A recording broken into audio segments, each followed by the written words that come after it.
नेता जो है वो शौक से सिक्योरिटी नहीं लेता है।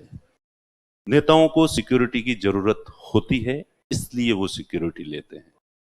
ऐसा नहीं है कि जो पॉलिटिशियन है उसकी जिंदगी की कीमत ज्यादा है और आपकी आम आदमी की जिंदगी की कीमत कम है। नहीं, सरकार की नजर में हर आदमी की कीमत एक आदमी के बराबर होती है, यानी बराबर होती है।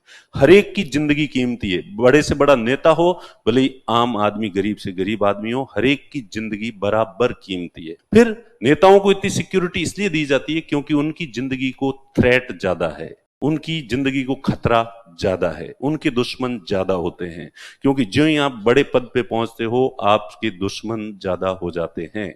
और आम आदमी हो, ठीक है, बिल्कुल गरीब आदमी, तुम्हारा शनि भी कुछ नहीं बिगाड़ सकता। तो जिसका शनि भी कुछ नहीं बिगाड़ सकता उस आदमी को एक्स्ट्रा सिक्योरिटी देने की जरूरत नहीं है। तो सिक्योरिटी इसलिए नहीं दी जाती कि वो महत्वपूर्ण है, सिक्योरिटी इसलिए दी जाती है कि किसकी जिंदगी कितनी ज्यादा कीमती है, सॉरी, किसकी जिंदगी को ज्यादा खतरा है।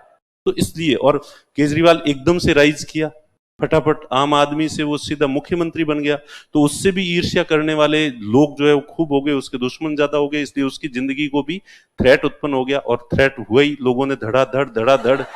जब तक वो नॉर्मल आदमी था किसी ने उसके चांटा नहीं मारा, जब तक सामान्य आदमी था तो तब तक किसी ने चांटा नहीं मारा, और जो ही वो राइज किया तो उसके दुश्मन हो गए, कई सारे उत्पन्न हो गए और इसलिए उन्होंने चांटे मारे। तो इसलिए सिक्योरिटी ली जाती है। तो कभी भी नेता वगैरह जो सिक्योरिटी लेते हैं, बड़े अधिकारियों को जो सिक्योरिटी होती है, तो आपके दिमाग में एक मैच्योर विचार ये आना चाहिए कि इनको वास्तव में जरूरत है इसलिए ले रहे हैं।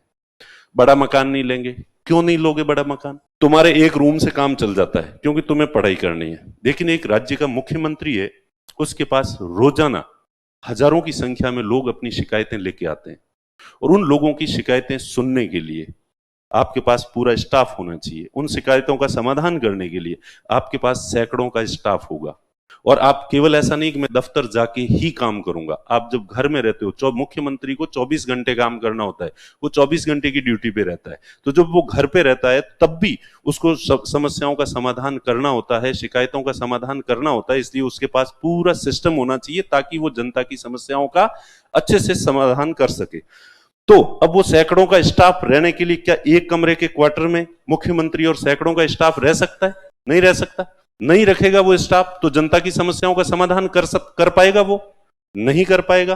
तो इसलिए बड़ा बंगला मुख्यमंत्री को मिलता है कि जनता की समस्याओं का समाधान किया जा सके, और ये रिक्वायरमेंट है, इसकी जरूरत होती है। लेकिन तुम मूर्खों को कोई कुछ ही कह देता है, तुम भावुक हो जाते, तो हाँ, ये नेता इतने बड़े बंगले में क्यों रहते हैं, आलीशान जगह पे क्यों रहते हैं, ये गाड़ियों का काफिला इतना इनके साथ क्यों होता है। अब जब भी मुख्यमंत्री कहीं से गुजरे तो आप बाकी जनता को, सबको रोक दिया जाता है, ट्रैफिक को रोक दिया जाता है पहले से 15-20 मिनट। क्यों?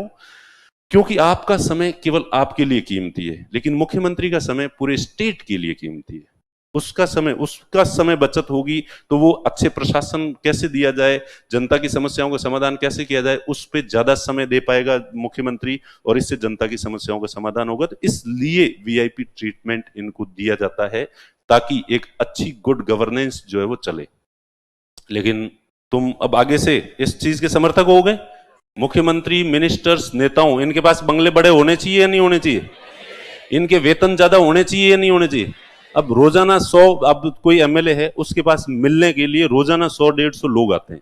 वो आते हैं तो वो उम्मीद करते हैं कि वो चाय भी पियेंगे, नाश्ता भी करेंगे, खाना भी खाएंगे, और यथासंभव थोड़े एमएलए साहब के नजदीक है तो रुकने की भी एमएलए साहब उनके लिए व्यवस्था करेंगे। दूर गांव से आदमी जयपुर तक आया है तो इतने लोगों को चाय पानी पिलाने हैं, खाना खिलाना है, उनके रुकने की भी व्यवस्था करनी है, उनके और भी कई काम करने पड़ते हैं। तो इसलिए उनकी सैलरी थोड़ी ज्यादा होनी चाहिए या नहीं? अब अगर उनको तुम सैलरी दोगे नहीं, बिल्कुल पैसे नहीं दोगे, तो एक काम या तो वो ये करेगा, किसी को चाय नहीं पिलाएगा, खाना नहीं खिलाएगा। तो किसी को चाय नहीं पिलाएगा, खाना नहीं खिलाएगा, तो क्या अगली बार वो जीतेगा? कोई वोट नहीं देगा उसको। तो इसलिए इनकी, और अगर तनख्वाह तुम ज्यादा नहीं दोगे तो फिर वो भ्रष्टाचार करेगा। ठीक है, इसलिए तनख्वाह उनकी क्या होनी चाहिए? ज्यादा होनी चाहिए, ताकि वो पब्लिक की को अच्छे से सेवा कर सके।